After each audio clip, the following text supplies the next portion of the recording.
हमसे लोग कहते हैं हमारी तो लड़ाई ही है अदलिया की आज़ादी, जमहूरियत की बहाली और उसके अलावा बहुत होना है इस मुल्क में। अच्छा, कल बजट पेश किया गया, पीटीआई ने तो रिजेक्ट कर दिया है। एक तरफ जो स्पीकर साहिबान और चेयरमैन सेनेट की तनख्वाह 600% बढ़ा दी गई है, क्या कहेंगी आप इसमें? देखिए, मैं तो सिर्फ इतना कह सकती हूँ कि इन्हें तो उसके लिए ना किसी बजट की ज़रूरत है। जब बात इनकी अपनी तनख्वाहों पर आती है तो ना इन्हें किसी बजट की ज़रूरत है, ना इन्हें किसी एसआरओ की ज़रूरत है, और ना ये तो खुद से एक ऐवान सदर से इशू होता है एक नोटिफिकेशन और उनकी 600% तनख्वाहें बढ़ जाती हैं। दूसरी तरफ सरकारी मुलाजमीन या तो उनको आप निकाल रहे हैं या आप 6% जो है उनकी 6 से 7% का तजवीज़ पेश कर रहे हैं। तो आप मुझे ये बता दें, यही तो वो निज़ाम है जिसके खिलाफ हम खड़े हैं। आपने टैक्स छूट किनको दी गई है? अशराफिया को।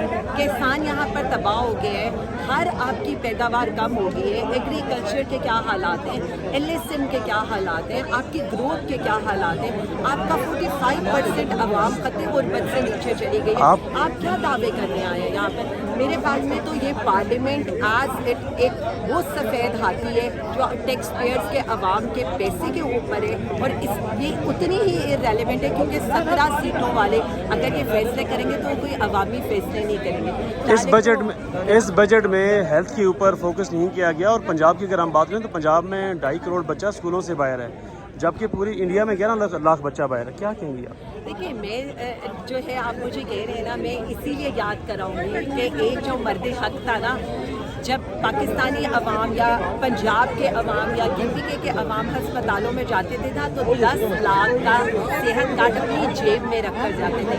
अब क्या सूरत हाल है? 81 रुपये एक साल एक फ़र्द के लिए मुख्तस किए गए हैं। तो मुझे ये बता दें, इन्होंने तो अपनी छोटी सी सर्जरियों के लिए जानेबा चले जाने, इनके तो प्लेटलेट्स नहीं भी गिरेंगे तो इन्होंने लंदन भाग जाने। तो गरीब के ऊपर इतना आप वो कर रहे हैं, ये वही लोग हैं ना जिन्होंने सेहत कार्ड बंद करा था। आज 81 रुपये हमारे गरीब आवाम की सेहत की कीमत लगा।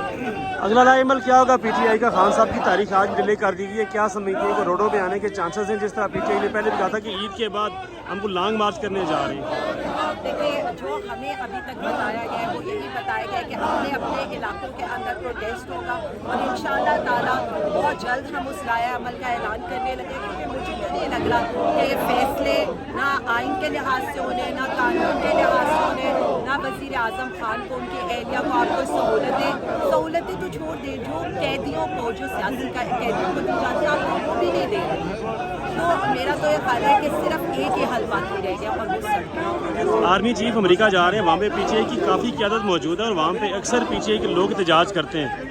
तो अगर पीटीआई के लोग वहाँ पे एहतजाज करते हैं, ज़ाहिर आर्मी चीफ का वहाँ पे जाना, तो क्या आप उनको ऑन करेंगी जो लोग वहाँ पे एहतजाज करते हैं? मेरा ये ख्याल है कि ये वो टॉपिक है कि जो हमारे बाहर के लोग हैं वो कर रहे हैं, जो भी उनको बेहतर पता है, लेकिन मुझे ये समझ नहीं आती कि एहतजाज किसको कहते हैं। मतलब ये तो आइन और कानून के लिहाज से एक हक है, और जो चीज़ कॉन्स्टिट्यूशन के लिहाज से शायद यहाँ पर तो हर एरिया नो गो एरिया, यहाँ पर तो किसी के खिलाफ प्रोटेस्ट करना भी मना है, लेकिन अमेरिका के रूल्स तो अलग है ना। तो मेरा ये ख्याल है कि दो चीज़ों को हम पता नहीं मिक्स क्यों करते हैं। बट अगेन हमारी बात सिर्फ वहीं पर आती है, हम कहते क्या है? हम कहते हैं कि हर इदारे आइन और कानून के लिहाज से जो कॉन्स्टिट्यूशन में लिखा है उसके लिहाज से आइनी किरदार अदा करें। आपने जंग में किरदार अदा किया, हमने अप्रिशिएट किया, लेकिन जब पार्लियामेंट, इलेक्शंस, बाकी चीज़ों में किरदार होगा तो जाहिर है हम बात करेंगे। और मेरा ये ख्याल है कि अगर ह्यूमन राइट्स की वायलेशन के ऊपर बात हो रही है, अगर बाकी चीज़ों के ऊपर बात हो रही है तो होनी चाहिए, क्यों नहीं होनी चाहिए? देखिए, मुझे नहीं लगता कि कहीं भी पुरअमन एहतजाज में कोई पाबंदी है सवाए पाकिस्तान के। शुक्रिया, थैंक यू।